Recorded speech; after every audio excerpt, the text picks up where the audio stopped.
नमस्कार दोस्तों, मैं हूं सुनील और आप देख रहे हैं Guru IT classes excel master series, basic से एडवांस तक। लास्ट क्लास में हमने सैलरी को बताया है क्लास 15 में, और वो दोनों क्लासें मैं आपको दिखा देता हूं। यहाँ सैलरी शीट बनाई थी मैंने, आपने नहीं देखा है तो क्लास 15 में पार्ट 1 और पार्ट 2 को देख लेना। यहाँ मैंने एम्प्लॉय का डेटा चढ़ाया रखा है, बेसिक सैलरी है, यहाँ डेट है, उसके डे निकाल कर मैंने फॉर्मूला भी बता रखा आपको। इस तरीके से आप प्रेजेंट एब्सेंट की एंट्री डालोगे और यहाँ फॉर्मूला भी लगा लिया आपने, काउंट इफ का फॉर्मूला लगा के एब्सेंट निकाल लिए, हाफ डे निकाल लिए, प्रेजेंट निकाले थे, इफेक्टिव डेज निकाले थे। इफेक्टिव डेज हैं आपके पास present plus half day. Per day salary निकाली थी। बेसिक सैलरी को डिवाइड बाई जितने मंथ में डे होते हैं उससे डिवाइड करोगे तो एक दिन की आपकी सैलरी निकल के आ जाएगी।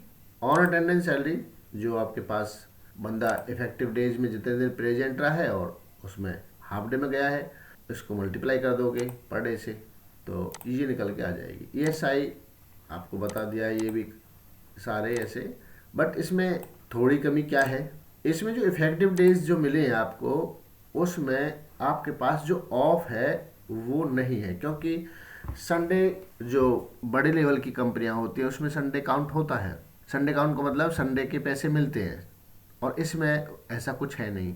एक तो ये सैलरी मैंने आपको बताई थी। अब चलते हैं नेक्स्ट में। आपको ये सैलरी दूसरी मैंने बताई पार्ट 2 में। इसमें क्या है, सारा कुछ सेम है, बस कहाँ यहाँ मैंने एब्सेंट भी निकाला है, हाफ डे भी निकाला, प्रेजेंट भी निकाला है। प्रेजेंट को इस टाइप से निकाला है मैंने, काउंट इफ का फॉर्मूला नहीं लगाया इसमें।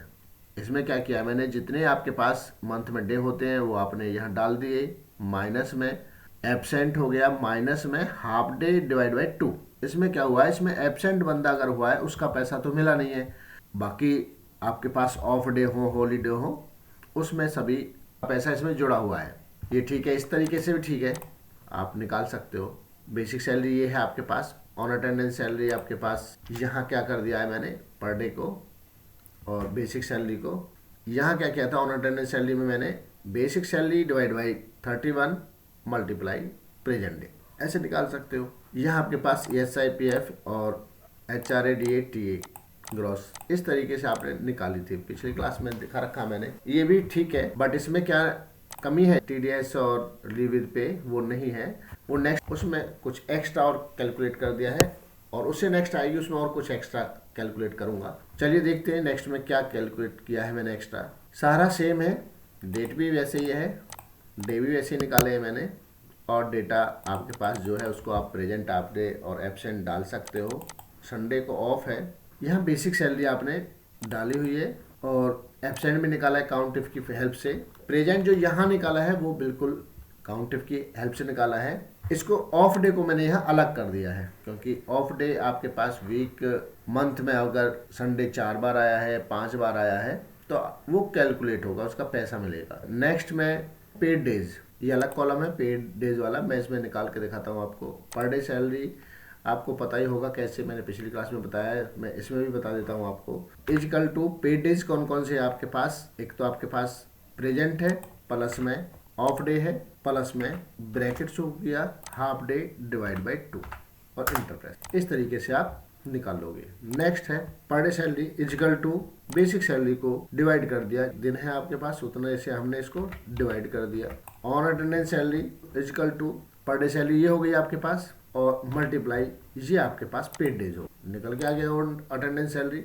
HRA बिल्कुल सेम है, पहले जैसे हमने निकाल के दिखाया था आपको वही है। जो आपके पास HRADA TA ये होते हैं, ये आपके पास किससे कटते हैं, बेसिक सैलरी। ESIPF आपको ऑन अटेंडेंस सैलरी से करते हैं, जो आपको पैसा मिला है उससे। यहाँ ये 0 दिखा रहा है, दोबारा से लगा देता हूँ। ऑन अटेंडेंस सैलरी आपके पास यहाँ है, मल्टीप्लाई 0.75% एंटर। 341 रुपये इसको मिले हैं, 341 रुपये इसके कटे हैं। PF भी सेम है, ऑन अटेंडेंस सैलरी मल्टीप्लाई 12%। यहाँ एक कॉलम है TDS, इसको समझ लेते हैं। और इसके बाद आपके पास बोनस, लीव, वो नेक्स्ट क्लास में दिखाया जाएगा आपको। अभी हम इसको समझ लेते हैं। इफ्स का यूज हुआ है इसमें। ये जो टैक्स की जो स्लैब होती है वो मैंने यहाँ दिखा भी रखा आपको। सैलरी रेंज है, टैक्स अगर 2.5 लाख रुपए तक अगर आपको साल में पेमेंट जो मिलती है तो 0% लगेगा। साल में अगर 2.5 लाख से और 5 लाख के बीच में पहुंच जाती है तो 5% कटेगा, और 5 लाख से 10 लाख तक पहुंच जाती है आपकी सैलरी तो 10% डिडक्ट होगा, और 10 लाख से ऊपर होती है तो 20% सैलरी से डिडक्ट होता है। और जो साल में कट के जो पेमेंट आती है 10, जैसे मान चलो 20% कट के आया 10 लाख से ऊपर, तो वो सभी मंथ में जो 12 महीने होते हैं उनमें वो डिवाइड हो जाता है और वो सैलरी से कट होता है। इसी को मैं बताऊंगा अभी आपको। Equal to IFS tab press किया, लॉजिकल टेस्ट हमारे पास ग्रॉस सैलरी से है आपकी बार। यहाँ आपने मल्टीप्लाई 12 से किया, less than equal to 2,50,000, comma 0, comma. इसको समझ लेते हैं। अगर आपके पास जो सैलरी है ग्रॉस सैलरी है वो मल्टीप्लाई 12 से किया है, अगर वो 12 महीने में आपके पास वो 2.5 लाख से तक रहती है, 2.5 लाख या 2.5 लाख से नीचे रहती है, तो आपको 0% कोई टैक्स नहीं देना पड़ेगा, TDS नहीं देना पड़ेगा, कॉमा। दूसरी कंडीशन क्या है, ग्रॉस सैलरी मल्टीप्लाई अगर 12 महीने में less than equal to 5 lakh तक या 5 लाख से नीचे रहती है 2.5 लाख तक, तो उसे, अब यहाँ हम दोबारा से ले रहे हैं इसको क्योंकि हमें इसी में कैलकुलेट करके रखना है, इसी सेल में। Gross salary multiply 12 multiply 5% cut जाएगा, ब्रैकेट क्लोज, और उसको डिवाइड कर देंगे हम 12 से, क्योंकि एक मंथ की निकाल रहे हैं हम सैलरी तो इसमें, इसलिए इसको 12 से डिवाइड कर देंगे। नेक्स्ट कंडीशन सेम ऐसे ही रहेगी। आपके पास ग्रॉस सैलरी ये ऐसे सेलेक्ट नहीं होता तो आप सेल रेफरेंस नंबर डाल दोगे। कौन सी सेल रेफरेंस है ये, AX3, क्योंकि ये ग्रॉस सैलरी AX3 पर ही हम सेलेक्ट कर रहे थे, तो AX3 यहाँ अपने कीबोर्ड से आप डाल सकते हो। Multiply 12 less than equal to, यहाँ आपके पास 10 लाख तक, 10 लाख से कहाँ तक, 5 लाख तक, और ये 5 लाख कहाँ तक, 2.5 लाख तक। ओके, तो 10 लाख तक तो क्या रहेगा, ब्रैकेट के अंदर सारा कैलकुलेट करेंगे।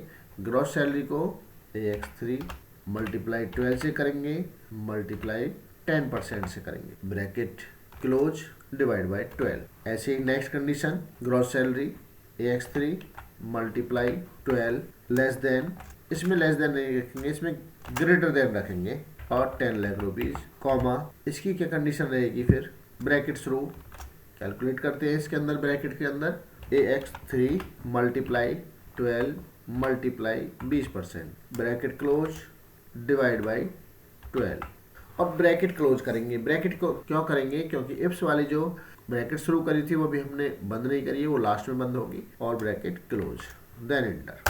अब ये 19,200 रुपये जो आए हैं ये कैलकुलेट होके आए हैं कि जो 96,000 रुपये हमारे पास मंथली है, तो कितनी हो गई हमारे पास 12 महीने की, ये 19,200 रुपये आया है TDS। तो देखते ही कैसे आया, जो 96,000 रुपये है उसको क्या करेंगे, मल्टीप्लाई 12 से करेंगे, 12 दोनों को मल्टीप्लाई यहाँ कर लेते हैं, इक्वल टू ये मल्टीप्लाई ये, कितना आया। अब ये 10 लाख से ऊपर है तो इसमें कितना कटा है, 20% कटा है, 20% काट के देखते हैं, यहाँ 20 डाल देते हैं। अब इसको मल्टीप्लाई करते हैं, ये मल्टीप्लाई 20%, ये टोटल आ गया। अब जी ये टोटल आया है, अब इसको क्या करेंगे, 12 से डिवाइड कर देंगे, इक्वल टू डिवाइड बाई 12, तो 19,200 रुपये आ गया। जो कट के जो आपका TDS आया वो क्या है, 19,200 रुपये कटेगा। ये 19,200 आपका सैलरी से कटेगा मंथली। सबसे पहले क्या किया हमने, इसको जो आपके पास ग्रॉस सैलरी है उसको हमने मल्टीप्लाई कर दिया 12 से, आपके पास आया ये टोटल होकर, इसका हमने 20% लगाया तो टोटल आया ये, इसको हमने 12 से डिवाइड किया तो ये, क्योंकि 12 जो नेट सैलरी होगी उससे डिडक्ट होगा 19,200। तो ये अच्छे से आपको समझ आ गया होगा, ये 12 महीने में कैसे कैसे डिवाइड होता है वो आपने देख लिया होगा सारा यहाँ। आशा करता हूँ ये वीडियो आपको समझ आई होगी। नेक्स्ट वीडियो में मिलेंगे इनसे जो नेक्स्ट टॉपिक हैं इसके सैलरी के, उनके साथ। वीडियो को शेयर, लाइक, सब्सक्राइब करें। धन्यवाद।